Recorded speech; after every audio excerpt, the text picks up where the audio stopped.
I reported on an issue that was privy to official documentation that arrived where I was working.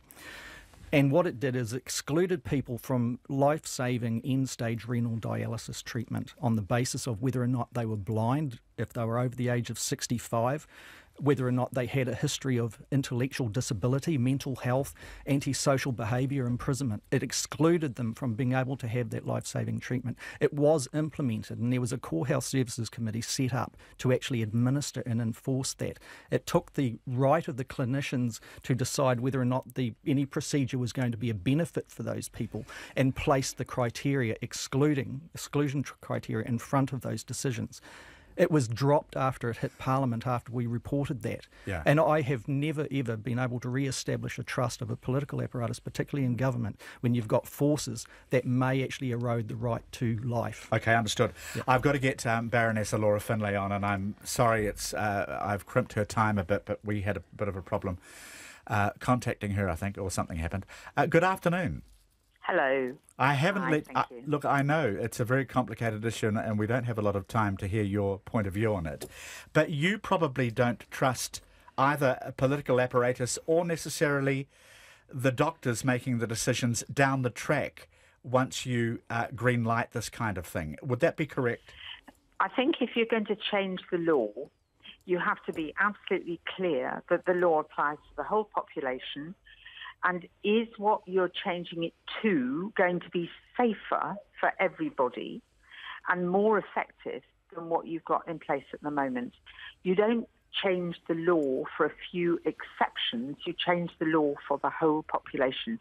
If you look what's happened in the Netherlands, which is what the Seymour Bill looks like, really, now 1 in 26 of all deaths are from euthanasia or assisted suicide. What happens is you change the climate. That would translate to about 1,250 deaths a year across New Zealand. That isn't the odd one or two. And then in the bill before you, you're asking doctors to decide on factors that they cannot say with any certainty whatsoever. Things like how long has someone got to live is pure guesswork. There is no test to say somebody will or will not live more than 6 months. So it's spurious and it's dangerous. The larger issue, presumably, for those who oppose this bill is that the clear-sighted assessment by someone who's terminally ill becomes what's claimed to be the situation in parts of Europe where people with cognitive disorders and dementia and whatever get bundled down the track into this kind of into the process of euthanasia. Is that you're worried about that too? Yes. I'm very concerned about coercion, about pressure on people, and that they get persuaded that perhaps this is something they ought to think about. Perhaps they feel a burden. Perhaps their family are actually rather keen to get their hands on their inheritance. Who knows? You don't know what goes on behind closed doors. I know you've got a problem in New Zealand of elder abuse, but the other message that this type of legislation, this bill before you give, is that we have suicide prevention policies. Indeed. I've got to leave it there, but I appreciate you coming on with us. Baroness Laura Finlay, Julia Hartley-Moore, Selwyn Manning, thank you so much for your company too. Thank you.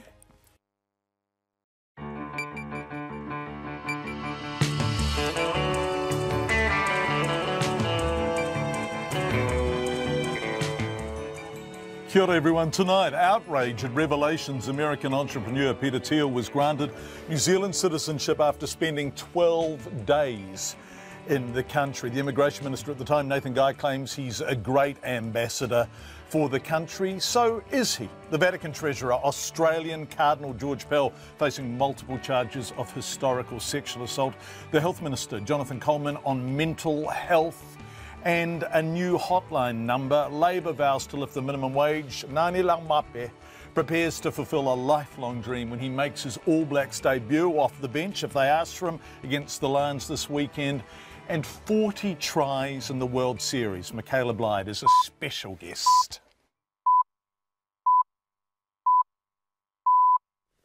RNZ News at 5 o'clock. Good afternoon, I'm Anna Thomas. The government is standing by its decision to make the controversial American billionaire Peter Thiel a citizen, saying he's a great ambassador for the country. Internal Affairs was forced to reveal information today showing Mr Thiel had only spent 12 days in the country before he was granted citizenship in 2011. Mr Thiel also had no intention of living in New Zealand in the future. The Internal Affairs Minister at the time, Nathan Guy, says there were exceptional circumstances involved and Mr Thiel made significant investments in New Zealand companies. He is a great ambassador for New Zealand, a great salesperson. He's got incredible reach in Silicon Valley. Actually, the New Zealand media are only really interested in this individual because of his connections to the Trump regime. Nathan Guy couldn't explain why the New Zealand public had no idea Mr Thiel had been made a citizen until early 2017. Australia's most senior Catholic cleric, Cardinal George Pell, says he's looking forward to his day in court after being charged with historical sexual offences. Cardinal Pell has always maintained his innocence. As head of the Vatican's finances, Cardinal Pell is considered number 3 in the Catholic hierarchy behind the Pope.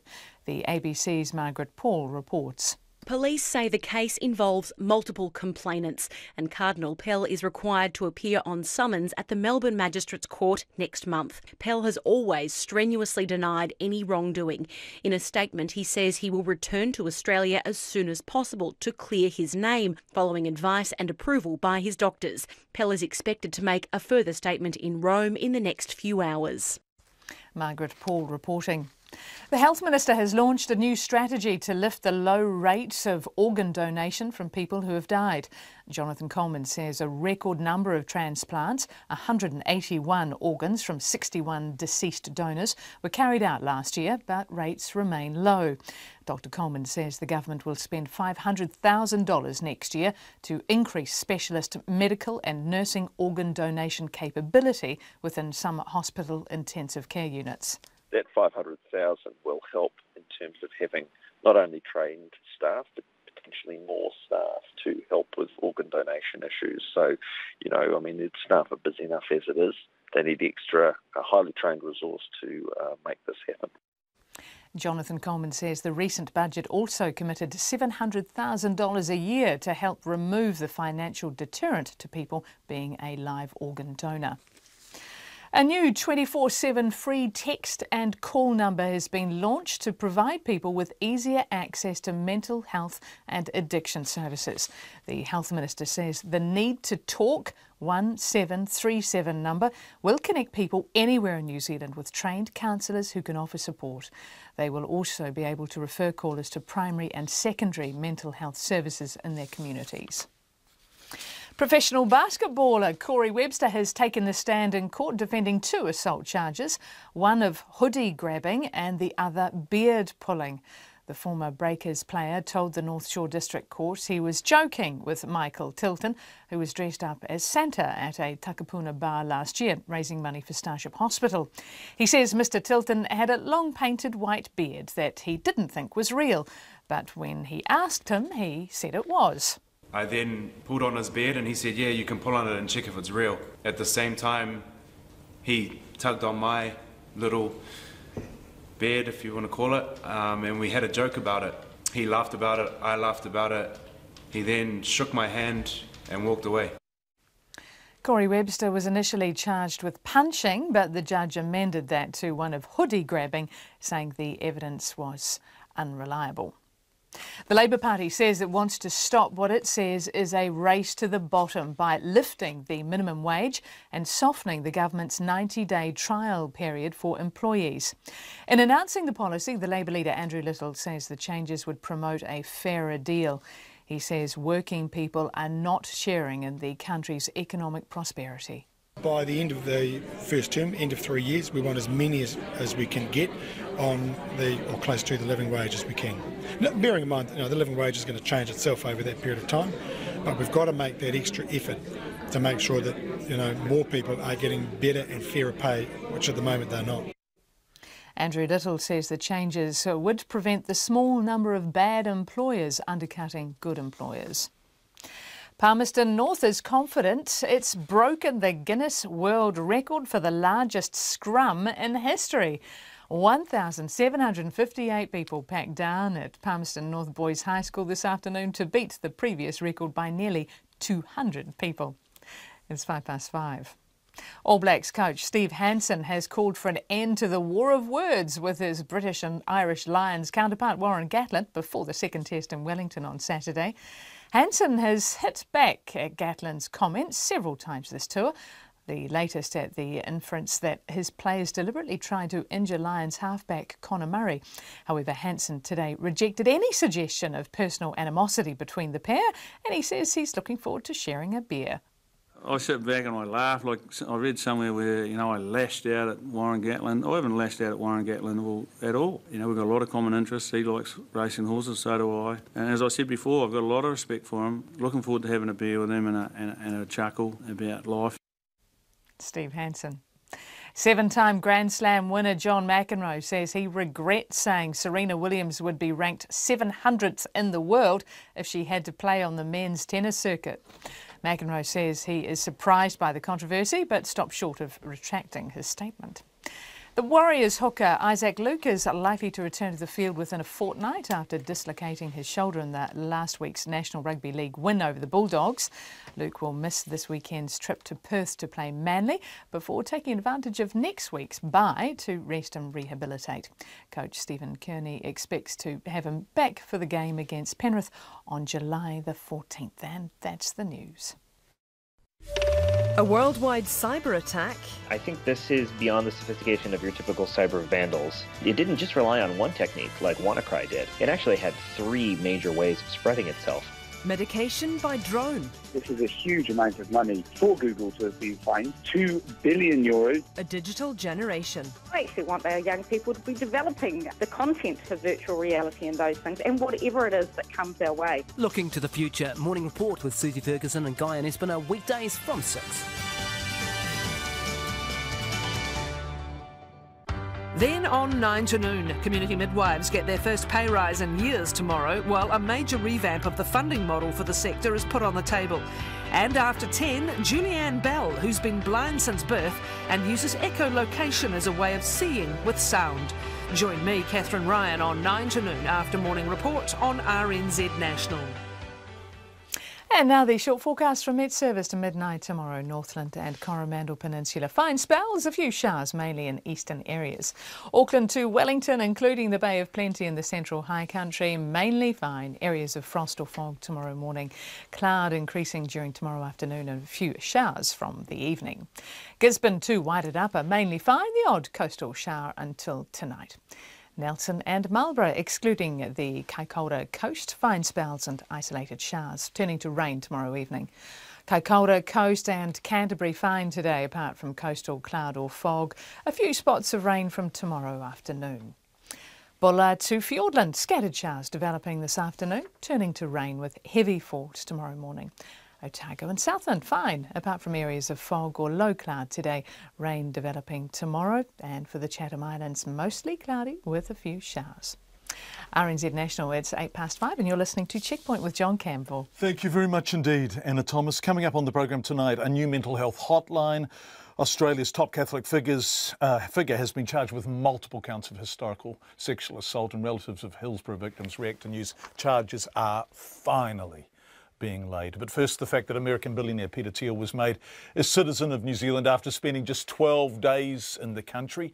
The touring British and Irish Lions rugby team has now been in the country more than twice as long. Peter Thiel is a controversial figure. To quote CNBC and BuzzFeed, Palantir Technologies, the Silicon Valley data company co-founded by the billionaire investor, has developed an almost mythical reputation for its work-building tools for the US intelligence community. Palantir has had a close relationship with the GCSB's Five Eyes partner, the NSA. He was a donor to Donald Trump's presidential campaign, an advisor to Trump. And Vanity Fair has said, and I quote, "Donald Trump has made Peter Thiel immensely powerful. A powerful man with powerful friends." The government says Mr. Thiel deserves to be a Kiwi and that he's a great ambassador and salesman for the country. but has been less forthcoming on why for 6 years the public had no idea their great ambassador was indeed a New Zealander. Our political reporter Benedict Collins has more. Internal Affairs was forced to release new information about Peter Thiel's citizenship bid today after the Ombudsman intervened following a complaint from RNZ News. It shows Mr Thiel had spent just 12 days in the country over the previous 5 years when the then Internal Affairs Minister Nathan Guy granted him citizenship in 2011 in exceptional circumstances. But the public only found out Mr Thiel was a citizen in January this year. At Parliament this afternoon, Mr Guy was asked to justify his decision, given the limited amount of time Mr Thiel had spent here. This is an individual who is incredibly well connected in Silicon Valley. He's a great ambassador and salesperson for New Zealand, and ultimately the officials came to me with a recommendation that he should be granted citizenship under exceptional circumstances, and I agreed with that. He'd never lived here, he had no intention to live here, he'd only spent a few days in the country. I mean, why would he want to be a Kiwi? Why did we make him a citizen? Because exceptional circumstances allow the Minister of the day to grant citizenship.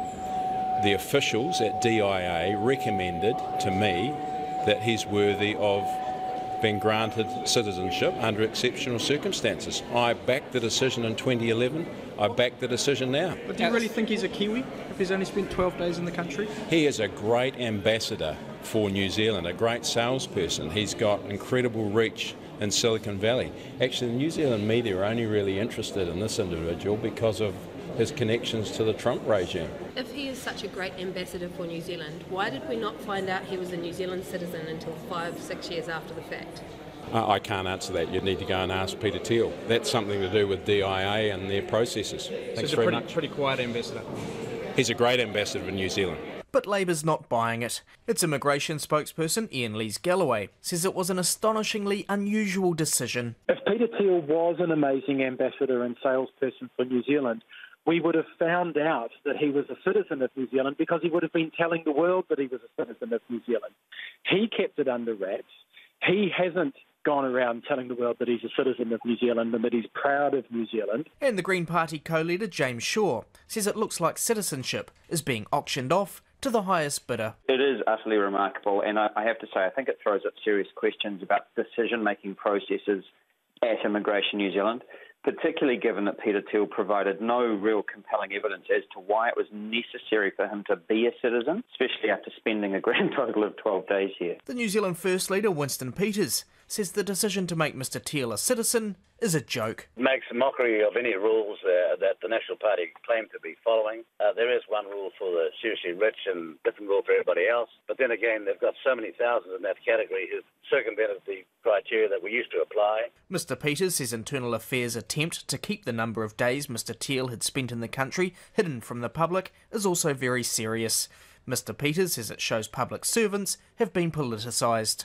From Parliament for Checkpoint, Benedict Collins. Peter Thiel's high-speed journey into citizenship had some significant support. Sam Morgan wrote in support of him, and in February the Trade Me founder tweeted, "Peter was super helpful in a number of companies I've been involved with, Xero, Pacific Fibre, Vend, etc." Xero's Rod Drury is a staunch and grateful supporter. Thiel invested in Xero, and Icehouse CEO Andrew Hamilton also supported Thiel when his citizenship was being considered. Now, Andrew Hamilton says his role is to connect New Zealanders with people of money and influence in the world, and Thiel fitted the bill. Fitted, the past tense is relevant. It's possible we've seen less of Thiel since he was a citizen than before he became one. More on that shortly. But first, Andrew Hamilton on Peter Thiel becoming a citizen in 2011. I supported it, yes. How did you support it? Well, he came to us and helped us celebrate our 10-year anniversary, and then I think there was officials asked, did I support being involved with someone like Peter Thiel. They asked actually what sort of extent of involvement Icehouse had with him. And what was the extent of your involvement? Has he financially backed you in any way? No, he hasn't. He came and spoke at our 10-year celebration, and I think we've more got the benefit that has come from his credibility in investing in a few businesses and opening the doors. So one of the interesting things, the last 20 years, I would always hear all these tech luminaries and entrepreneurs that would come to New Zealand on holiday, but we didn't see many that came and invested and then created credibility to help take our businesses back offshore. Or attach their reputational capital to New Zealand. Yeah. And Julian Robertson is a great one who's done so much for New Zealand. And your sense is that Peter Thiel has done that too? Well, I think he did. And directly as a result of that activity, others came. And also what he did was help those businesses like Xero, in Silicon Valley. That place is so difficult to get credibility. And by having Peter Thiel investing, that just made him, I think it made a big difference for the businesses. It also made a big difference for Silicon Valley saying, what's going on in New Zealand? And Rod Drury is passionately on the record in his support of Peter Thiel. Yeah. Could he have done all of this stuff without becoming a citizen in a highly unusual, rushed, hasty, almost unprecedented circumstances? It doesn't look good in hindsight, right? When you look back at it and go, what's going on with that decision? I'm not the Minister of Immigration. Did we need to grant him citizenship for someone that appeared to already like New Zealand? The Minister must have considered that at that time. From my point of view, I kind of sit there and go, as a supporter of New Zealand business, the businesses want friends and investors who can help open up markets. So that's, the extent I go to, I want as many Peter Thiels, Julian Robertsons as possible. Friends in high places. Yeah, and friends who actually do something, who put some money in and go, right, I'm gonna break open stuff, because what people don't see is the ripples that happened as a result of him doing that. But it's a completely separate thing to say, should we grant citizenship to those people? I don't have an issue with the residency rule, like you have to live here. I think that's outdated. But I think we should always be careful about when we hand that passport to someone. That's, so I think, in hindsight, I think people are going, did we need to do that? But you're being cited as having supported it, right? Yeah. I mean, that's why you're in here now. Yeah. Well, I'm about creating friendships and investment partnerships with people. I'm not about making the decision as to whether or not he should have got, residency and, and got a passport. That wasn't about me. I was asked to say, is he legit? Is he valid? Is he helping?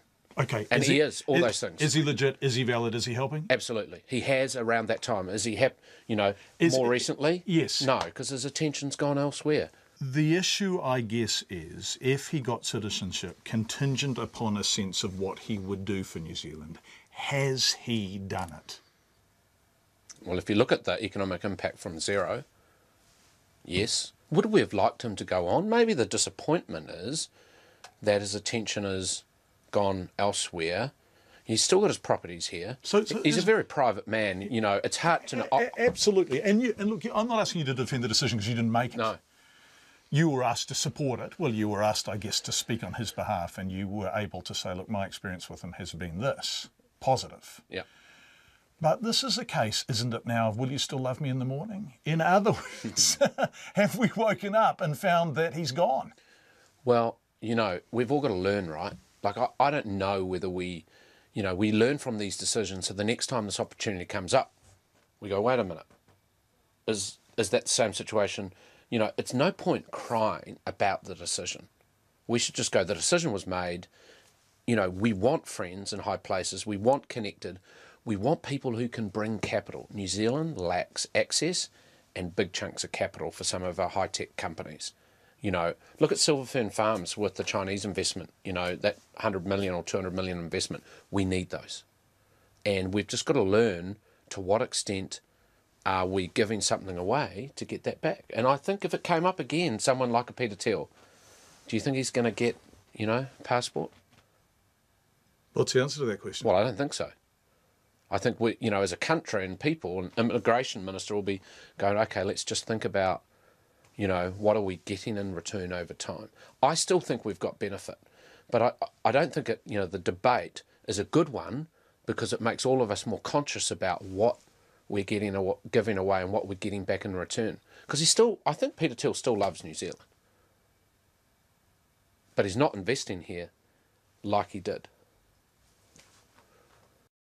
That's the Icehouse CEO, Andrew Hamilton, So what do people on the street think about Peter Thiel being granted citizenship after spending just 12 days in the country?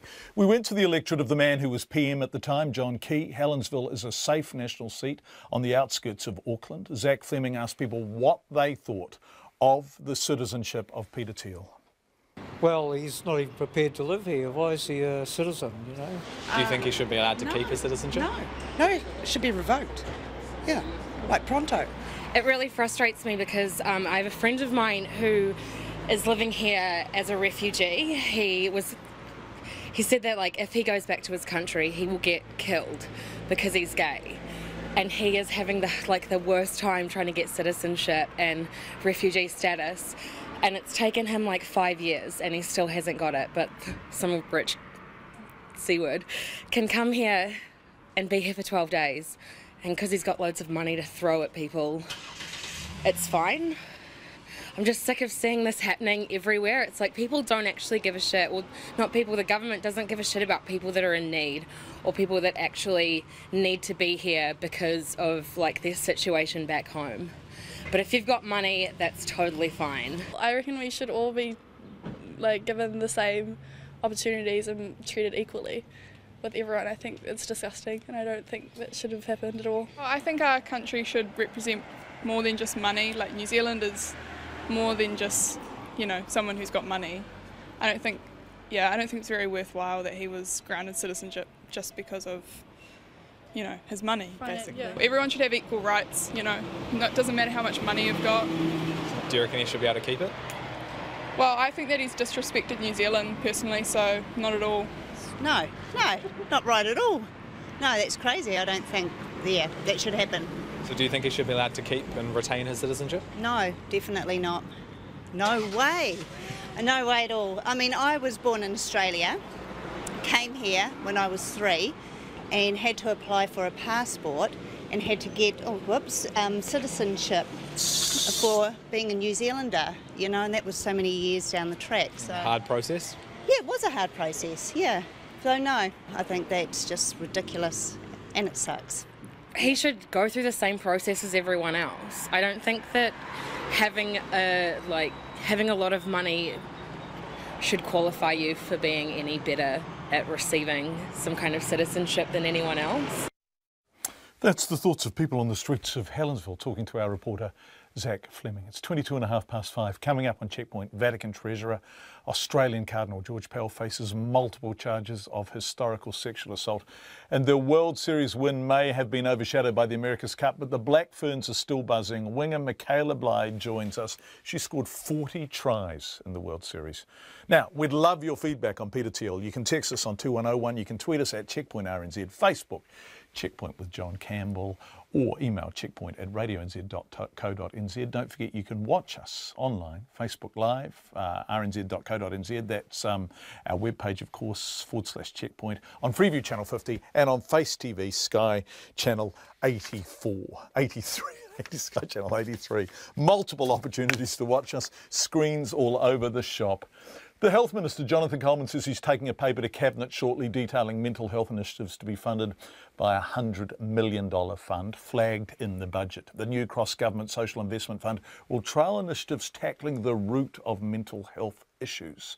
The government has been under pressure over mental health services with an unprecedented growth in demand for specialist mental health services in Canterbury since the 2011 quakes and a national suicide rate of more than 500 people a year. Dr. Coleman today launched a new free 24/7 phone and text number that will make it easier for people to connect with mental health and addictions professionals. Just before we came on air, I asked him what the number 1737 would do. Well, basically, it's one number, easy to remember, that's the gateway to a range of phone-based services. So at the moment, there's a range of numbers people have to call. Is it the depression line, alcohol and drugs? Is it the gambling line? This is going to be a simple gateway to those services where people can access the help they need. And the other thing is often people have a range of issues. They know that they need some sort of help, but there may well be some overlap. So it simplifies things. it gets a national conversation going around, remembering this number and getting it stamped on people's consciousness, really. OK, 1737, you say in your release the same trained mental health professionals who currently respond to calls across the existing National Telehealth Service will be on hand. So this isn't a new service as such, it's just a new gateway to it. It's more accessible, absolutely. So it's, making it easier for people to negotiate. And I mean, look, could you tell me the number for the depression line off the top of your head? I mean, most people probably couldn't, but the idea is they'll know 1737 and they'll know that, when they're not feeling right for whatever reason, it's the gateway to services. I suspect a lot of people could have told you Lifeline's number and the government stopped funding it. Wasn't that an existing service that was doing tremendously well? So don't forget, they were in the tender to provide the New Zealand National Telehealth Service, but it's quite a complicated contractual story. But in the end, they withdrew their tender. OK. What about overall government support for mental health services? There is still a sense that it is not enough. Well, we're putting more in and we're determined to raise and increase access to services. I mean, I was at the World Health Organisation about 4 weeks ago and the Canadian minister got up and said, look, this is an area, mental health issues, that's just taken off literally exponentially in terms of demand, and all governments are seeking new solutions. So, yep, we've put in new money. 224 million at the budget. Over 4 years. Over 4 years. Yep, the budget's gone up from 1.1 to 1.4 over 4 years. Billion. Yep. No, that's per year. That's what it is. But we're looking for new ways to do things. So that's why we're working on the mental health strategy, and that's going to be a strategy that says, look, it's not just a health issue. It actually extends to what we're doing in education, in the social and justice areas. And I think, look, the track of this thing is going to be, we move from deinstitutionalisation. We've had a focus on destigmatisation. We've got to continue that. But I think the next thing is really going to be about resilience, wellness, and much earlier detection of issues. It's about access to services, though. All of those things are about access to services. And look, everyone I've spoken to, and I'm sure you know because we keep trying to get you on the program, that Checkpoint has done a lot of work on this. We're delighted to have you tonight. Says the money is our response, but there is not a single person I've spoken to who says the provision of mental health services is going to be able to keep up with the demand for mental health services as a result of that extra money. Well, the point is we've got to do things differently, and that's why this initiative today is really important. John, you should go and visit the National Telehealth Service. I think you'd be quite impressed. OK, I'd like to do that, and that's a nice invitation. Can we talk about, for example, the Canterbury DHB? They are so stretched that my sense is they're breaking. I have never spoken to people in the health sector who seem as up against it as they do. They need more money, they need more staff, they need more support. Yeah, and look, they have had more money in this budget. The fact is, you talk to the CE down there, he will tell you that everyone is still getting the services they need. But the fact is, mental health is a difficult area. I mean, one of the things that we have focused on is the emergency response initiative. So the 111 calls now, if there's a mental health component, they're triaged through to the National Telehealth Service, and people are able to be put in touch with the services they need rather than be, an issue that the police need to follow up on. So look, there's always more to do, but in actual fact, waiting times across the country, including Canterbury, have decreased over time. There's more money and there's more services, but we've still got to do more, and that's what we're focusing on. And in terms of doing more, obviously the highest youth suicide rate in the Western world. As you say, an exponential demand. Sorry, the Western world is not quite the right phrase. The developed world, the OECD, whatever, an exponential increase. As you say, everywhere really for mental health services. Are you keeping up, do you think? Is this government keeping up? Well, look, if it's just an argument about funding, there'll always be an opposition wish list for more. We've put $5 billion more into health, but in mental health... This is mental health we're talking about, right? In mental health, we've got to do things differently over time. It's going to take new and innovative approaches. It's going to be, talking to the government science advisors, people like Richie Poulton, looking at much earlier intervention. I mean, many of the signs of mental illness and the ability to predict it. It's apparent in kids, even at the preschool stage. That's the expert advice we're being given. Okay, can you give me an example of how you're implementing that advice, the early intervention? What are you doing to take the sort of conversations you're having with Richie Poulton and turn them into policy? So we're working on this strategy at the moment. We're taking a paper to Cabinet, which is just about formulated. As part of that, there will be a range of initiatives that will be funded by out of this new $100 million innovation fund. So action is happening. And in the meantime, the number is 1737. 1737. Jonathan Coleman, Health Minister. We spoke to him just before we came on here. Vatican's treasurer and Australia's top Catholic figure, Cardinal George Pell, has been charged with multiple counts of historical sexual assault. The offences are alleged to have occurred in Ballarat in the 1970s. Police in Victoria say the Cardinal is facing multiple charges involving more than one complainant. The Cardinal has announced he'll return to Australia next month to answer the charges and clear his name. The ABC's Samantha Donovan has more.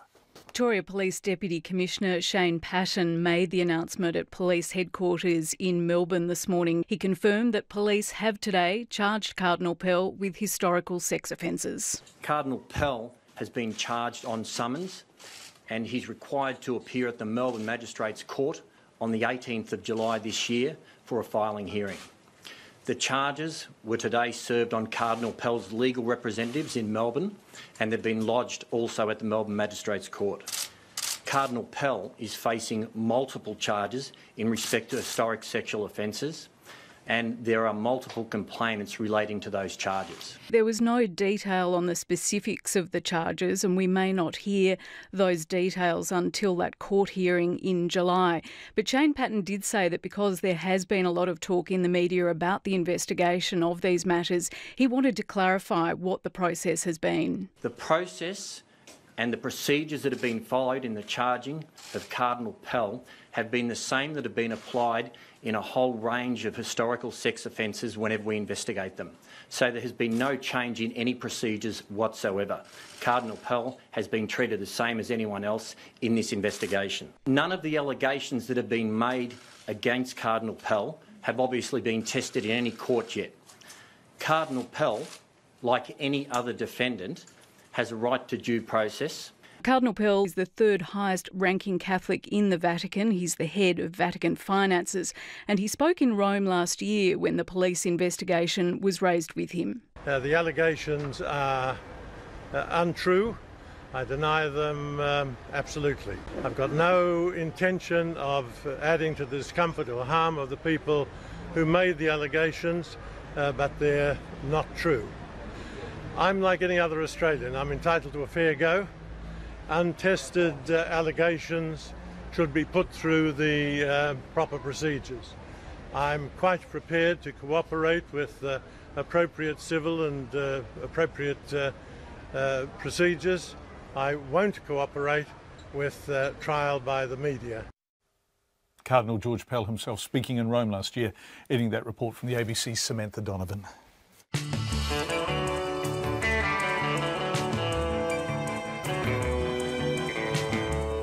Coming up on Checkpoint, Labor vows to lift the minimum wage, and after switching codes and then switching back again, Ngāni Laumape prepares to fulfil a lifelong dream when he makes his all-black debut against the Lions this weekend. An explosive midfielder. We also have a woman who scored 40 tries in the World Series joining us.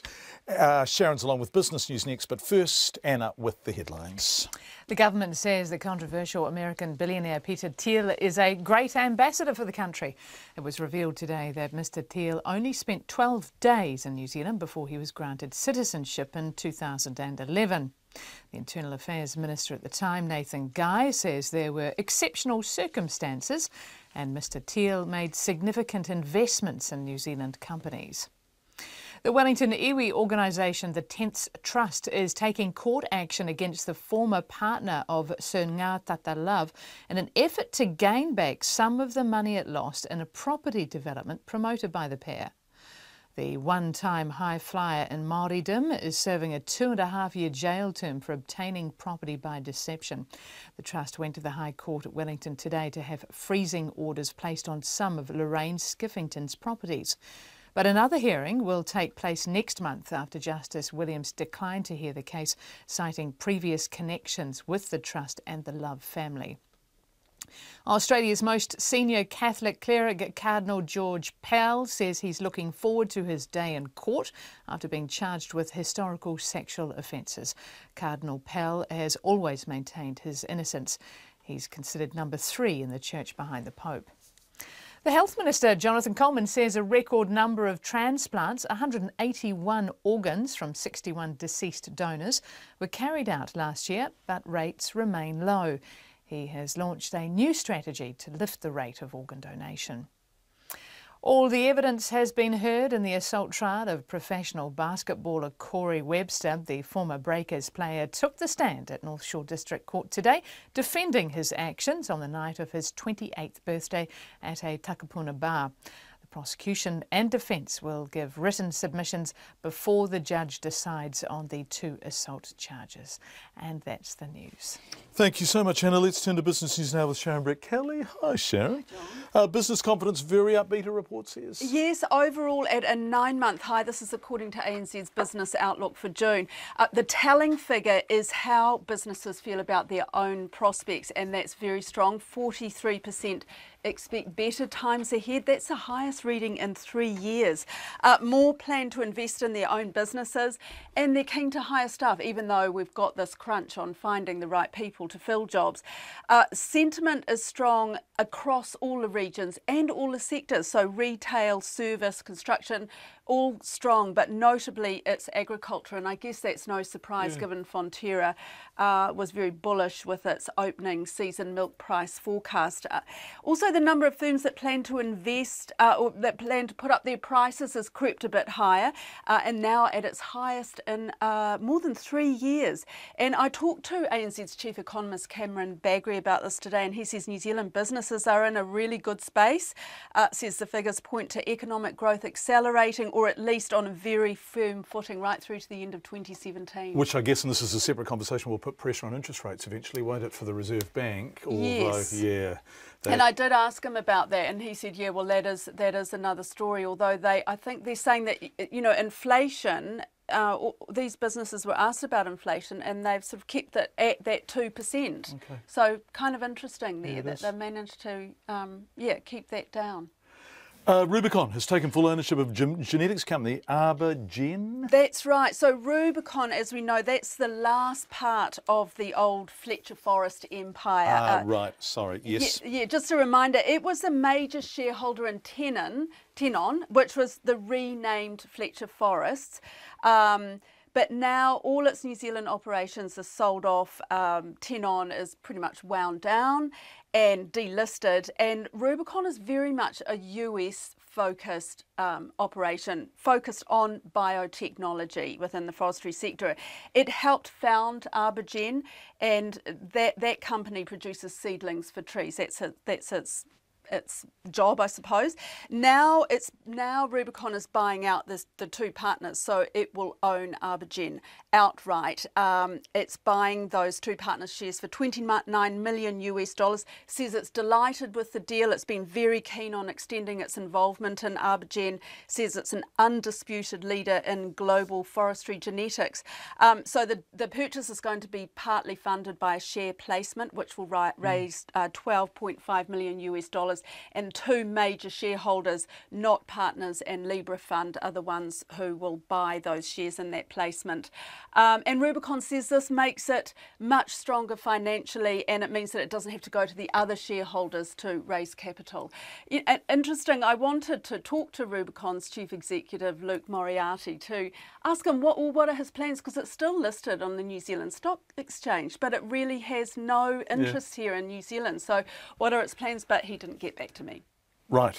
What happened on the markets today? On the markets, well, very strong, closed up 61 points to 7685. The dollar is at 73 US cents, 95.5 Australian and 56.5 British pence. Sharon Brett-Kelly, thank you very much indeed. The Health Minister has unveiled a long-awaited national strategy to lift New Zealand's low organ donation rate, very low rate. The strategy aims to increase public awareness of organ donation, help intensive care staff better discuss the process and make it easier for people to donate organs after their death. Our health correspondent Karen Brown reports. Aucklander Helena Lau was 16 and sitting her exams 9 years ago when her liver started to fail and deteriorated fast. Honestly, I wouldn't actually know what happened during those last couple of days, but all I know is that I got very sick. They made the call to put me on the donor list, and I was just very, very, very fortunate to actually get an organ so quickly. Ms. Lau was one of the lucky ones. I seem to have fit that criteria, and I got the first liver that was available, and it happened to be in Australia, so they flew that over. Organs for transplant are in short supply. Last year, 61 deceased donors provided 181 organs for transplant.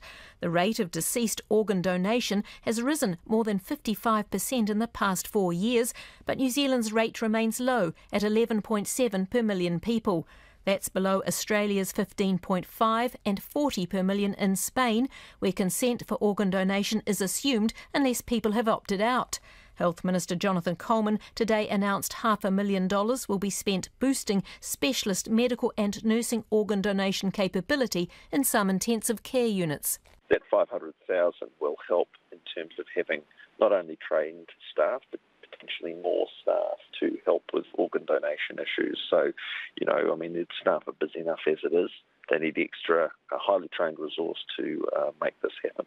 A new national agency also will be set up to drive the changes and to raise awareness and encourage families to discuss organ donation so a person's wishes are clear.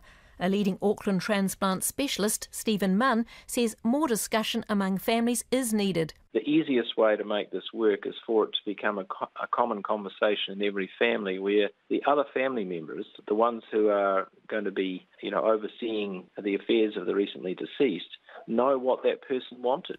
And Professor Munn thinks it's going to place extra pressure on intensive care units. One of the things that I understand is in the strategy is that patients will be admitted from, for instance, the emergency department to the intensive care solely for organ donation if they already have a irreversible brain injury. And so that does have implications in terms of ICU capacity. And so I think there will need to be more beds in the ICUs for this to work. It's been estimated nearly 700 New Zealanders with chronic kidney disease are waiting for a transplant.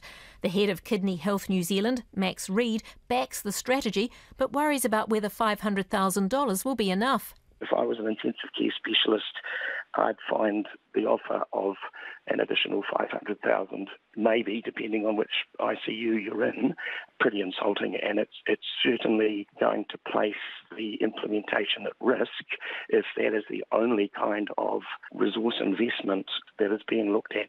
For her part, liver transplant recipient Helena Lau feels lucky. I know a lot of my friends who had no idea about it, are like all donors now because they can see, I'm the living, breathing proof that it really is worth it. For Checkpoint, Karen Brown. The Labor Party says it would stop what it calls a race to the bottom by lifting the minimum wage and softening the government's 90-day trial period for workers. In announcing the policy, the Labor leader, Andrew Little, says the changes would promote a fairer deal. Here's our political reporter, Demelza Leslie. If Labor is elected to lead the next government, it would boost the minimum wage from $15.75 an hour to $16.50. Andrew Little says over time that wage would be lifted even further to 2/3 of the average wage. He says working people are not sharing in the country's economic prosperity. By the end of the first term, end of 3 years, we want as many as we can get on or close to the living wage as we can. Now, bearing in mind, the living wage is going to change itself over that period of time, but we've got to make that extra effort to make sure that more people are getting better and fairer pay, which at the moment they're not.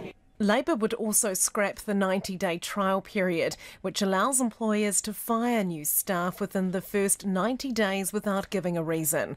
Andrew Little says it would be replaced with a trial period that allows recourse for workers who believe they've been unjustly dismissed. Fair pay agreements would also be introduced to set employment conditions across an industry. It is going to take a bit of effort to work out the mechanics of it. We know that there are some industries, actually there are some industries where this could be put in place, reasonably quickly, reasonably effectively, and we want to get on and do that.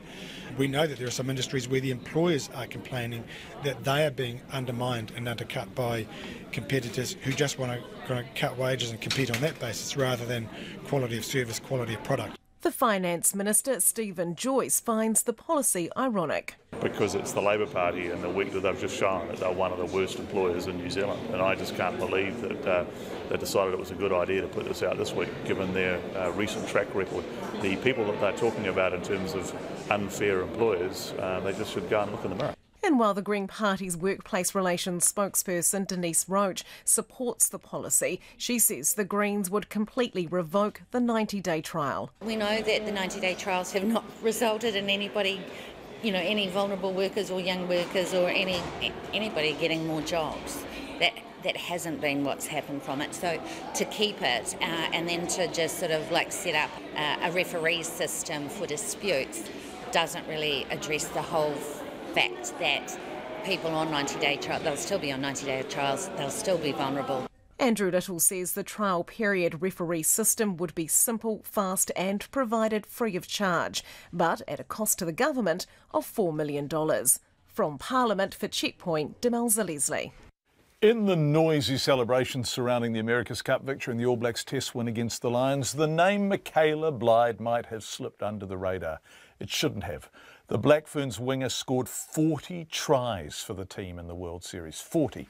In doing so, Michaela Blyde helped the women's sevens team to tournament victories in Dubai, the US, Japan, Canada and France, to a World Series title and to the #1 ranking in the world.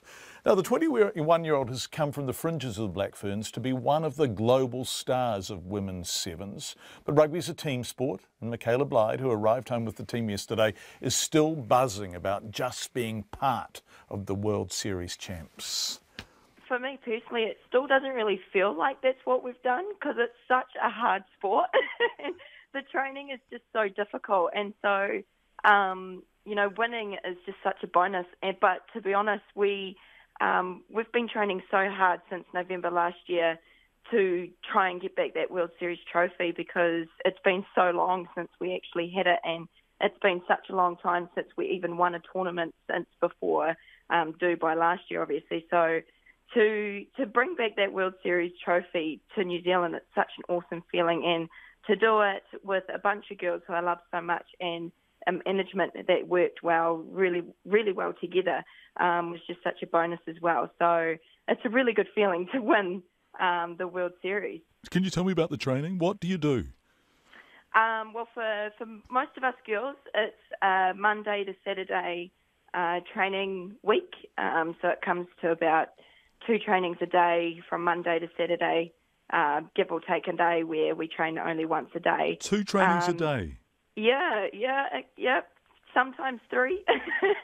It's quite a difficult and hard year for us for trainings. But, it's what we love. We love the sport and we wouldn't want to be doing anything else. So, we can't really complain about the trainings when we win. So I guess the trainings work. And the trainings work because I've watched you a lot, and the trainings work because there are 2 things going on. Immense strength so that you are just capable of making tackle after tackle after tackle as required, but also incredible fitness for speed, right? So there are 2 completely different things going on. Oh, for sure. For me personally, obviously one of my core roles is to be quick because that's obviously what a winger needs to be. But not only that, we've got to be able to be fit enough to sprint again 10 seconds later and then make a tackle and get up and sprint again. So the training regime for us is pretty difficult. But, I wouldn't want to be doing anything else. I mean, we cry and we bleed and we sweat at training, but, that's what we've signed up for and that's what's required when we play the game. And let's talk about you out on the wing there. 40 tries in the series. 40 tries. I mean, that's mind-boggling. I guess you could say, to be honest, what's funny is that I scored 40 tries this year, but 35 of them would have been because of the fact that the girls that were on my inside, so like your Tyler Nathan Wong, Kelly Brazier, Kat Fata Simpkins, they're all doing, Ruby Tui as well, they're all doing so much hard work in the middle to create the space on the outside for me to score. And my job is just to run across the white line. Over 50% of the tries I scored was simply because the girls that were on my insides that play at first five, working prop, centre, they're creating the space on my side for me to just be able to run around someone. So I'm very grateful to have amazing players in my team. Well, that's beautifully modestly put. Can you talk about the team environment? Because it does seem from afar to be a special one.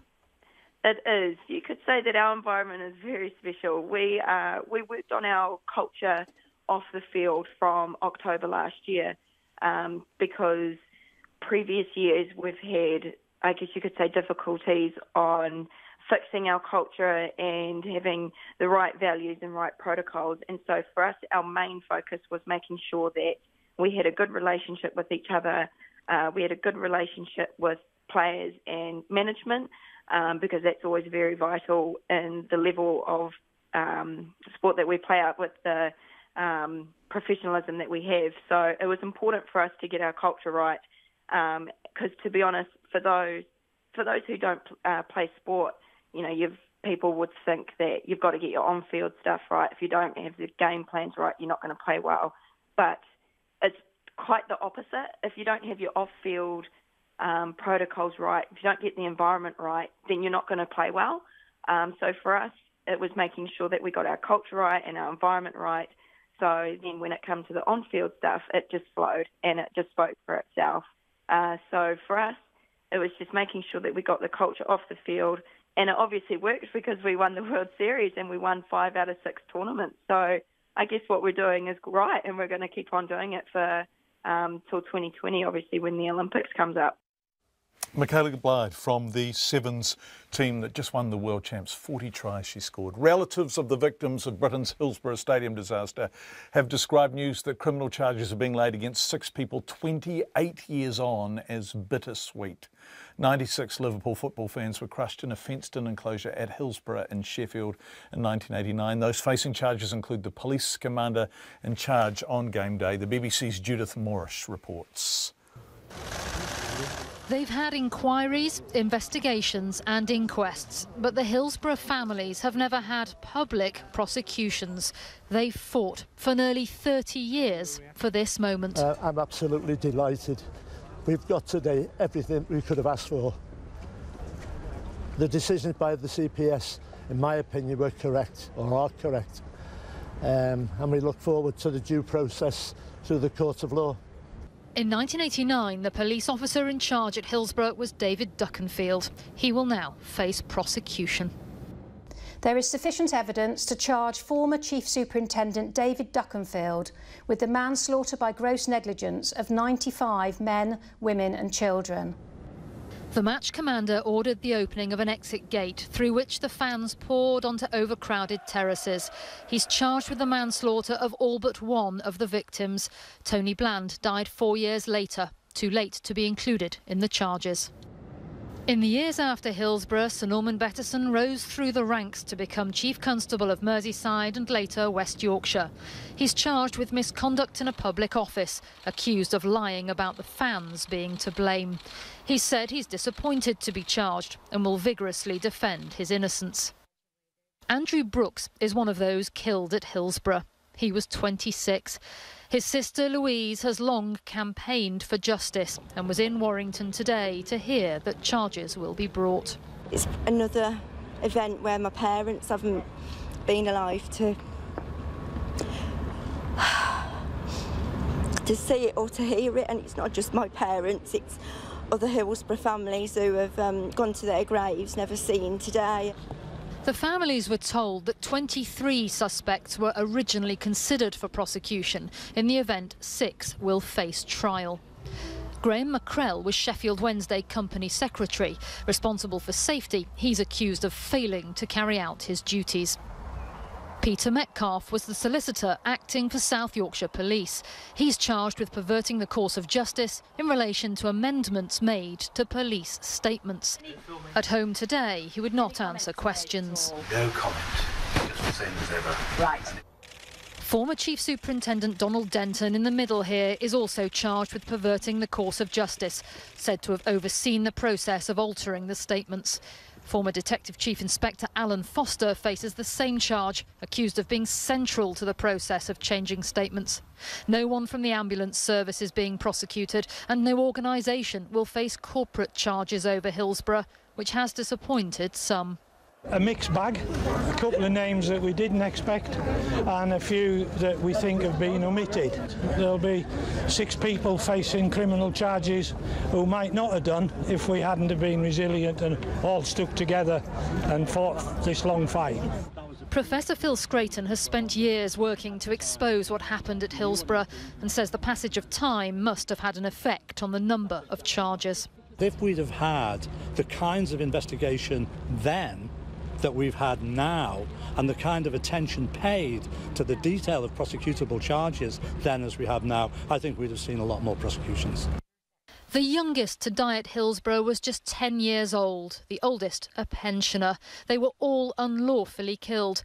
There've long been calls for justice. Now, nearly 30 years after they died, those said to be responsible will face trial and the prospect of jail.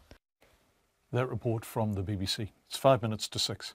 From rugby to league and back to rugby again, Ngani Laumape is set to fulfil a lifelong dream when he makes his All Blacks debut against the British and Irish Lions on Saturday. When is a bit presumptuous. He's on the bench. The 24-year-old centre has been named on the bench for the crucial second test in Wellington after producing a stunning performance against the Lions in the Hurricanes' 31-all draw on Tuesday. Rugby reporter Joe Porter has more. Laumape shoulders Adam Reynolds out of the way, and Reynolds has been left in his wake. From Warriors' wrecking ball to Hurricanes' hammer. Laumape smashes his way through the middle. Laumape stepping, straightening, fending, breaking. To burnout here on the left. Here's Laumape for his second. He scores the try. Oh, it's party time. Ngani Laumape's path to the All Blacks has been an unconventional one. A schoolboy star for New Zealand, he was then snapped up by the Warriors, spending 5 years in league before returning to rugby. The move proved an inspired one as he helped the Hurricanes to their maiden Super Rugby title last season. However, this year proved to be his breakout, and the All Blacks coach Steve Hansen says the midfielder's form is irresistible. He didn't have too many options after watching him play, did he? So he just continued the form that he had in Super Rugby into what was a level above that. He's quick. He's got nice offloads in the tackle, and he's not the complete package yet. But he's got a mental fortitude to play in the big moments. He scores a lot of tries. In fact, he's scored 14 so far this Super Rugby season to be the competition's leading try scorer, and dotted down against the Lions on Tuesday night. This time moves it on. Pick. Oh, beautiful ball on the inside. And a chance for Laumape. He's in. And make no mistake, even All Black lock Brodie Retallick, who dwarfs Laumape, isn't keen on tangling with the code swapper. Oh, he was impressive the other night, wasn't he? Just running straight and hard there. But he's well built and he's pretty stocky. Thankfully, I haven't had to try and tackle him at training yet. Laumape wasn't put up for an interview today, but 2 years ago, when he signed with the Hurricanes, he revealed he'd never lost sight of his All Blacks dream. Ever since I left school, I always wanted to come back, but I had to do my part for the Warriors, and I did that, and now I want to come back and play rugby union. Laumape now not only playing rugby union, but playing for the best team in the world, and set to debut against the British and Irish Lions in 2 days' time. In Wellington for Checkpoint, Joe Porter. Our lead story tonight, Peter Thiel getting citizenship after only spending 12 days in the country. Lots of discussion about Peter Thiel's actual contribution to New Zealand. I can tell you his contribution to our feedback has been immense. There's been lots of it. Let's have some. Peter Thiel is a grave danger to democracy and freedom of speech. He's not the type of friend in a high place we need. Of course, the capitalists like him because he has money. His citizenship is a disgusting move and should be revoked ASAP. Otherwise, we will live to regret this decision, says Matthew from Rotorua. Hi, John. The Minister says Thiel is a great ambassador and salesman for New Zealand. Can we see some documentation supporting that statement? I'm getting really tired of pollies making bland statements without any supporting evidence, says John, talking about Nathan Guy, who we'll hear more of. Why doesn't this national government just put New Zealand on Trade Me and sell the country to the highest bidder, says Keith. Sam says, personally, I have no problem with a wealthy, high-profile individual being given citizenship, providing that person indicates a determination to sing the praises of our nation and use their connections to help New Zealand's economy grow. In addition, a sizable investment in, say, protection of the environment in a particular program would be excellent. Granting it purely so they have a bolt hole in the event of a great international unrest or major war breaking out is plain wrong. I think that I'm probably reflecting common opinion when I say that the action of selling a New Zealand passport offends my national pride, this listener says. Peter Thiel has got his ultimate travel passport that allows him smooth access to any country versus a US one that is less so in this security risky world. He essentially bought our reputation, says Bernie. Fantastic young women with refugees friends speaking on Peter Thiel issue. Great to see ordinary people getting to express their views on us as a nation versus our money-focused government that has left so many behind and created a massive gap between the rich and poor. Thank you for your feedback. You can text us on 2101, as many of you have been doing, or email us, checkpoint@radionz.co.nz, and we really enjoy hearing from you. It's coming up to 6 o'clock.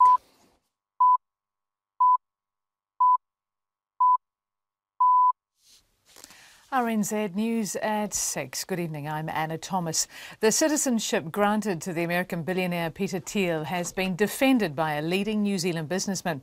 It's been revealed that Mr Thiel was in New Zealand for just 12 days before he was granted citizenship in 2011. This has been assailed by opposition parties as passport for sale policies. But Icehouse, a business incubating company, supports Mr Thiel. Its chief executive, Andrew Hamilton, says Mr Thiel gave New Zealand companies special help. The last 20 years, I would always hear all these tech luminaries and entrepreneurs that would come to New Zealand on holiday, but we didn't see many that came and invested and then created credibility. And also what he did was help those businesses like Xero in Silicon Valley. Andrew Hamilton says that place is difficult for New Zealand companies to break into, and Mr Thiel's help was crucial. A leading transplant specialist says families must have more conversations about donating organs when someone dies. The Health Minister, Jonathan Coleman, today launched a new national strategy to lift the rate of deceased organ donations. It aims to increase public awareness about organ donation and make it easier for people to register, update and share their wish to donate with family and clinicians.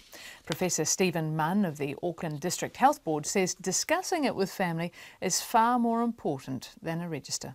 The easiest way to make this work is for it to become a common conversation in every family, where the other family members, the ones who are going to be, overseeing the affairs of the recently deceased, know what that person wanted, and then they can easily communicate that to the clinical staff looking after them. Professor Stephen Munn. The Health Minister hopes having an easy-to-remember 4-digit number will encourage a wider range of people to seek help for mental health problems. The new Need to Talk 1737 number is free to call and text, and it's available 24/7. It'll connect people with trained counsellors who will be able to refer people to primary and secondary mental health and other services in their communities if they need them. Jonathan Coleman says close to half of all New Zealanders will experience a mental health issue in their lifetime. We've got a huge demand for services in New Zealand, and it's really important as we meet that demand to continue to do things differently. And one of the ways we're going to be doing that is increasingly using new technology in new and different ways. Health Minister Jonathan Coleman. The Vatican Treasurer and Australia's most senior Catholic figure, Cardinal George Pell, has been charged with sex offences in Australia. The charges relate to alleged historical incidents and come from multiple complainants. The BBC's Phil Mercer reports from Sydney. The allegations against Cardinal George Pell bring the issue of sexual abuse to the door of the Vatican. The former Archbishop of Sydney and Melbourne has said he'll return to Australia to clear his name and was looking forward to his day in court. He's facing multiple charges and is due to appear before magistrates in Melbourne in 3 weeks' time. It's thought the allegations date back to the 1970s in the Victorian city of Ballarat, where Cardinal Pell was born and worked as a priest after his ordination. Phil Mercer reporting. The Labor Party promises to lift the minimum wage and soften the government's 90-day trial period for employees if it's elected. Announcing the policy, the Labor leader Andrew Little says the changes will promote a fairer deal and prevent a race to the bottom. Here's our political reporter Demelza Leslie. Mr Little says Labor would boost the minimum wage from $15.75 an hour to $16.50. He says over time that wages would be lifted further to 2/3 of the average wage. Labor would also replace the 90-day trial with a trial period that allows recourse for workers who have been unjustly dismissed. Fair pay agreements would be introduced to set employment conditions across an industry. Andrew Little says the changes would prevent the small number of bad employers undercutting good employers and improve working conditions. From Parliament, Demelza Leslie. Tough new security measures have been ordered for international flights bound for the United States. The Homeland Security Secretary says they include enhanced screening of electronic devices, more thorough vetting of passengers and expanded checks by dogs.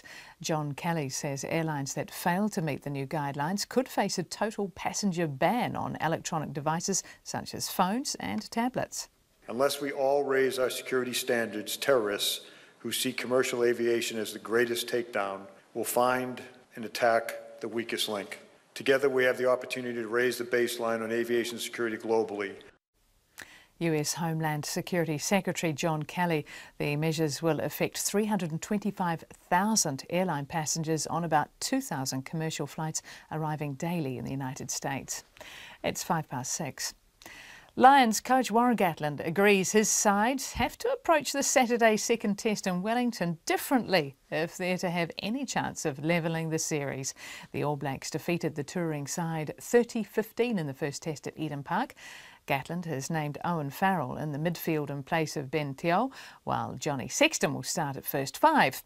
He says slowing down the All Blacks' momentum could be a key factor in the do-or-die test.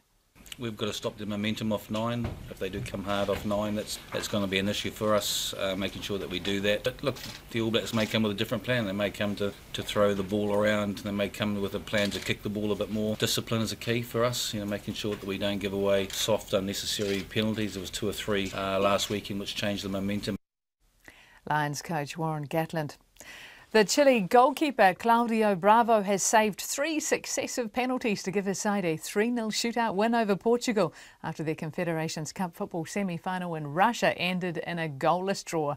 Bravo stopped Portugal's first 3 spot kicks, which meant Portugal captain Cristiano Ronaldo, who usually goes last in the shootout, did not get to take a kick. Chile will play either Germany or Mexico in the final. And that's the news.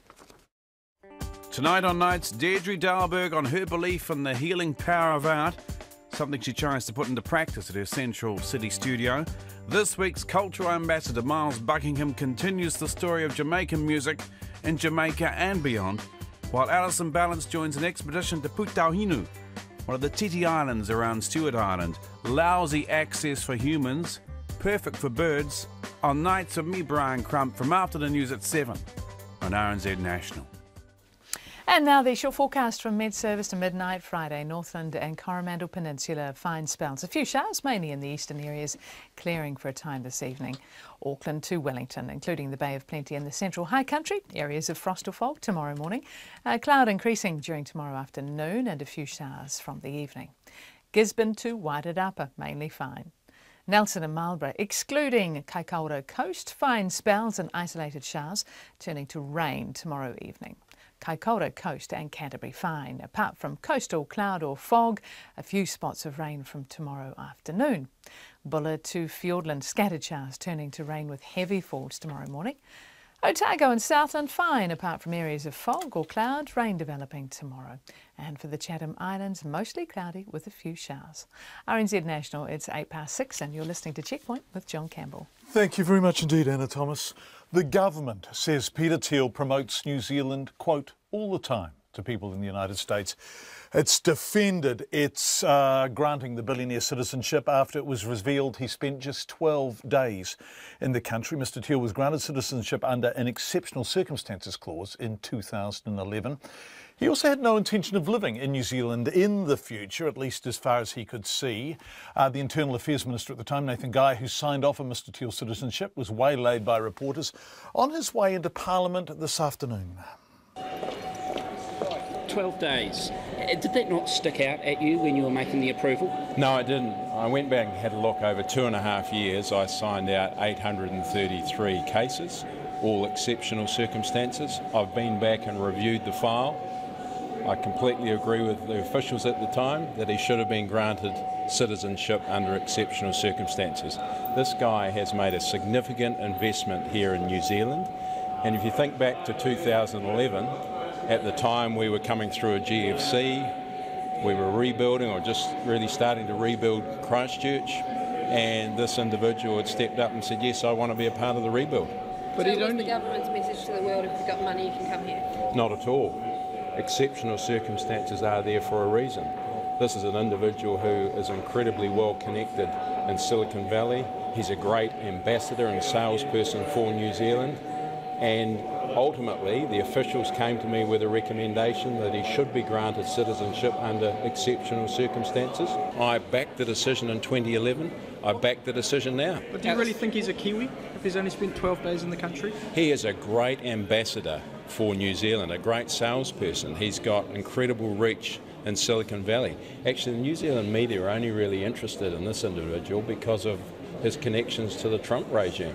But if he's such a great ambassador, how come no one knew he was a Kiwi? That had been granted citizenship after 12 days. Well, if you think about it, this story really got legs because of his connections to the Trump regime. In 2011, I was unaware of that. I was presented with a file that was incredibly comprehensive. This individual is backed by Rod Jury, by Sam Morgan. He's made significant investments here in New Zealand. And I'm very happy and very comfortable with the decision I made in 2011. Do you think Donald Trump was running all of those? You said you went back and looked at how many? I just had a tally up of 833 cases that I granted exceptional circumstances in 2.5 years. I haven't gone back in that detail. But is there anything that's even close to 12 days? Look, I can't recall right back to every individual exceptional circumstance that I granted. Surely you must be able to, because it's the precedent of this. I mean, 12 days is such a short time. It's not unreasonable for New Zealanders to be going, hang on, what's going on here? Well, this individual is an exceptional circumstance. He's a fine individual. He has good character. He's invested a lot in New Zealand. He's got great reach into the US. And I'm very comfortable with the decision that I made. All the facts that were presented to me, actually supported by officials. And so I granted him citizenship. But if you said that he's a great ambassador. You said that he's a great ambassador. What has he done since we granted him citizenship that makes him a great ambassador for New Zealand? He's invested here in Xero. He's a great promoter of New Zealand. He's got incredible connections in the US. New Zealand too? He's promoting New Zealand all the time to people in the US. It's a very important market. Then why did he keep it secret? Beg your pardon? Why did he keep it secret for so long if he was promoting New Zealand? Well, I don't know what indeed he has kept secret. I'm not privy to all of the details that he talks about New Zealand and the US. I know all of the public comments from Sam Morgan and Rod Jury, who are fine individuals here in New Zealand, have backed this individual, Peter Thiel. They've said he's done a lot for their particular companies. He's helped to give them reach into the US, and I'm very satisfied in the decision I made in 2011. If he was such a great... Why does he want it? Well, he wants to be a friend of New Zealand. He's a great ambassador of New Zealand. He's a great investor of New Zealand. Can't he do all those things without being a citizen? Well, when an individual works through the process, officials look at the application, officials supported this recommendation to grant Peter Thiel citizenship under exceptional circumstances. I've been back and reviewed the file. I'm very comfortable with the decision I made in 2011. Why, if he is such a great ambassador for New Zealand, why did we not find out he was a New Zealand citizen until 5-6 years after the fact? I can't answer that. You'd need to go and ask Peter Thiel. That's something to do with DIA and their processes. Thanks very much. Pretty quiet ambassador. He's a great ambassador for New Zealand. Nathan Guy, who signed off as Internal Affairs Minister at the time, talking to reporters, including our own Benedict Collins, on his way into the House at 2 o'clock this afternoon. A colony of 300 critically endangered birds has found an unlikely place to nest in the middle of a paddock full of dairy cows. The discovery was made late last year. The black-billed gulls building their nests on the Canterbury farm and then successfully raising their chicks, oblivious to the cows grazing nearby and the odd shower from the pivot irrigator. But as Colin Young reports, ornithologists were amazed to see the birds nesting in an area they'd not been seen in for years. Last year's unusual discovery was revealed today at a seminar organised by Braid, a group dedicated to saving the South Island's braided rivers and the creatures that live there. In a place like the Canterbury Plains, which have been more intensively farmed than almost anywhere else in the country, these rivers are a last refuge for many birds, including black-billed gulls. But in a reminder to farmers that the gulls were there first, these plucky birds have started to take back what was once theirs. Braid's chairperson, Nick Ledyard, says they were initially attracted to the paddock by the prospect of freshly dug worms. They will only nest on bare ground, and it just so happened that he was working up that paddock, which attracted them for feeding reasons, so they thought, why don't we stay there? The images that Grant took showed them surrounded by green grass, but it wasn't all green grass when they arrived there. Conservationist Grant Davey says with the cooperation of the farm manager, they put up a temporary electric fence around the colony to protect it from the cows. Otherwise, he says the farm was allowed to continue running as normal. Irrigator would just pass overhead every week or so. Cows coming in and out of the paddock, and the birds just didn't seem to be disturbed at all. Isn't that incredible? Have you guys ever seen anything like this? Well, we haven't seen this sort of thing up here. Nick Ledyard says one reason the birds may have chosen the paddock was that their preferred nesting site of the nearby braided bed of the Ashley River was overgrown with weeds. Without a doubt, we've seen an exponential increase in weeds, lupins initially, but gorse and broom, etc., and that is most definitely having an effect on the birds both feeding and breeding in the braided rivers.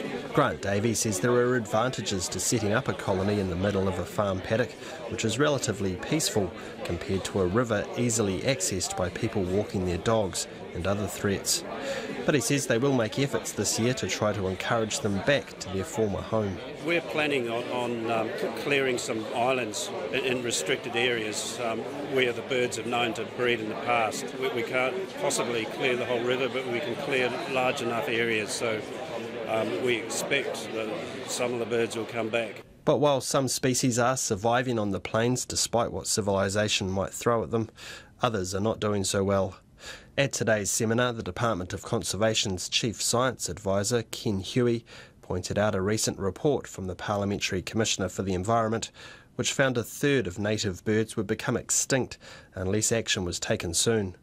He says every braided river in Canterbury and Marlborough has been negatively affected by human activity from their source to where they meet the sea. Even if I go to the Tasman River, where DOC is doing a whole lot of work on predator control, that river is not okay.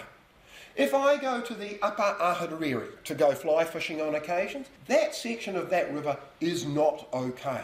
They probably were in relatively recent times, but no longer are they okay. Professor Huey says the biggest human impact is still to come in the form of climate change. He says this will bring increased rainfall in the mountains and a subsequent rise in the number of floods on Canterbury's rivers, which could force birds such as the black-billed gull out of braided riverbeds for good. In Ototahi for Checkpoint, ko Colin Young tēnei. We're going to stay there actually because music has rocked Christchurch's Town Hall for the first time since the devastating February 2011 earthquake. The Town Hall's been under repair for 2 years after sustaining significant damage. Workers say the restoration has been a long slog, but the end is now in sight. Logan Church went along to see how the work's progressing. For the first time in more than 6 years, music filled the auditorium of Christchurch's Town Hall this morning. Christ College Band, Run 77, reminded construction workers, city councillors and the mayor of the building's history as the premier performance venue in the city. The man responsible for the restoration project, Patrick Cantillion from the Christchurch City Council, says it's been a long process to get to this point. It's 2 years of work. 4.5 years of my life. It's a massive job, it's a massive commitment by council and by Hawkins and by the people who put a lot of emotional intelligence into this project. The project, which will cost ratepayers $133 million, is expected to be completed by the middle of next year. The building was first opened 45 years ago, with people lining up for a glimpse inside. Christchurch's Mayor Leanne Dalzell says she hopes for a similar celebration next year. It reminds you of what the Town Hall always meant for us growing up with the Town Hall. I mean, I was a teenager when it opened. I remember the open day when it first arrived, and I can't wait for an open day next year. The main auditorium is slowly taking shape, its concrete floor poured and ceiling constructed. Next door, the walls are going up in the 700-seat James Hay Theatre. The council's events company, V-Base, will be managing the venue, and its general manager, Darren Burden, says it provides a performance space that's currently missing in the city. The Town Hall is a really critical venue as far as Christchurch is concerned. There's a huge number of events which are quite challenging in terms of where they have to go to at the moment, so coming back to their home, where they naturally should be, will be fantastic for them, and we can't wait to start hosting events here. It's going to be great. Darren Burden says they will soon be looking for interest from groups wanting to use the venue. The simplest way of looking at it is from a capacity perspective. So Horncastle Arena has a capacity of nearly 9,000 people, so it's quite a big space. It's for big events. The auditorium here has a capacity of just over 2,000, and we've got the James Hay Theatre just over the other side of the foyer there, which is going to have a capacity of about 700. So it gives that real good blend and mix of different venue types. Patrick Cantillion says there have been a few surprises along the way, including the discovery that the concourse's roof was made up of old wet pine. But he says it could have been much worse. There's no theatre ghosts as I've found as yet, but I'm sure we're over the worst of it and we're heading towards completing the works. I've done a number of high risk and complex projects in the past, nothing of this great scale, but I usually enjoy the high risky jobs. The Town Hall is expected to be ready for its second grand opening in a year's time. In Otatahi for Checkpoints, call Logan Church Tēnei. And we're going to stay in Christchurch, where a shop owner is taking on Sanitarium over the right to sell breakfast cereal. A little bit of Britain. Shop co-owner Lisa Wilson is refusing to back down over what she says is her right to sell British cereal, Weetabix, in a specialty store. The British shop sells around 7 boxes of the cereal to expats and curious Kiwis every day. But Sanitarium claims it's a trademark violation and has seized Lisa's pallet of Weetabix because it's too similar to their Weet-Bix. I spoke with Lisa this afternoon and asked her who blew the whistle. Sanitarium, so they've got a border protection on with customs, so that if any wheat-based cereal comes into New Zealand, they can ask what it is, and then obviously if it's anything around Weet-Bix, they can then ask for customs to detain it. You can pop online and have a look on Google if you type FYI Weetabix, and you can see all the correspondence between Sanitarium and customs to get their law that they got. So last time when it was going out of the High Court with the previous owner, they dropped out because according to the old owner it would get overturned by a judge because it's the wrong case law that they've been given. So I guess that's why they backed off last time, and yeah, now we're just new owners of the stores from about a year, so I guess they're just trying to take on us now. So what are you going to do about this?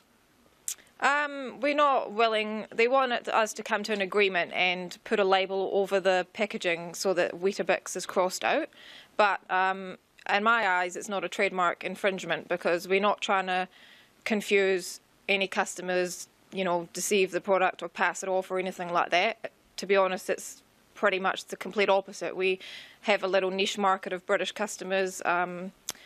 You know, they have to come to our speciality store to buy it, or they go online to buy it via our website. It's not competing with them you know, and Countdown or Pack and Save or whatever, and if a supermarket was to take it on, it would end up being in the international aisle because it's a British product, so it would never be side by side with Weet-Bix.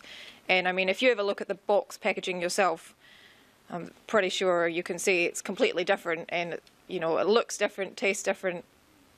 And if you look at our feedback that we've got so far from some media and just on our Facebook page, everyone's saying there's no way you could confuse the product. So yeah, I don't really feel like it's a trademark infringement, and you know we're not willing to back down to them on that.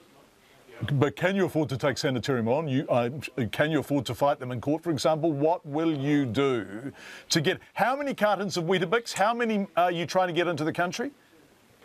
It's just a pallet that's been held up at the moment. So there's about 360. It's only about 3 grand's worth of product. So forgive me for interrupting, you know, and with live view, once I interrupt, it gets slightly confusing. But you're standing in front of cartons of shreddies and shredded wheat, a food I've never understood, and so those cartons, you're trying to introduce roughly 300 of the equivalent cartons of Weet-Bix into New Zealand. Yeah, that's pretty much it. That would normally last us maybe about 6 weeks in our stores. We also have some British shops in New Zealand that normally wholesale off of us, but at the moment, obviously, we can't be doing that.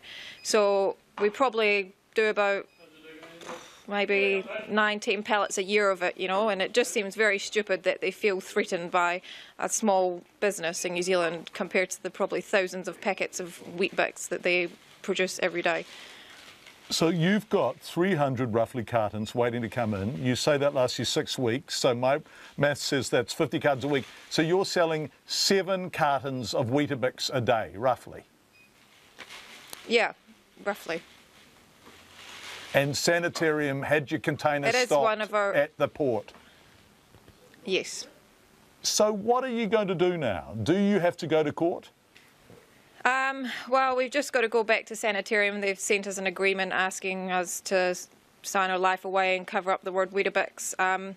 You know, so we're just going to ask them to release the shipment, you know, with no conditions, because we don't feel like we want to cover up the word for them, because we don't feel like it's a trademark issue. And otherwise we'll put it in front of a judge. Yeah, and we'll see what they come back with. And a short time ago, the General Manager of Sanitarium New Zealand, Ron Scoyne, told us trademarking Weet-Bix is about ensuring that we're able to protect the products that our New Zealand consumers depend upon. He says Sanitarium has offered Lisa a solution which enables her to sell their product while protecting the Weet-Bix brand, and they are actively seeking her response. Coming up to 6:26, authorities in the capital are defending the price charged to Lions fans for campervan parking next door to Te Papa. It normally costs $30 to park in the Barnett Street car park for 24 hours, but for the next few nights, rugby fans from the UK are shelling out about $130 a night. The Wellington City Council says the parking was requested earlier this year by a UK travel company, which was organising Lions tours, packages. The $100 it's making per spot just covers its costs. So what are the costs? Anne-Marie May visited the campervan park today. Only a handful of campervans were parked at the site this morning, but numbers are expected to swell tonight and into the weekend.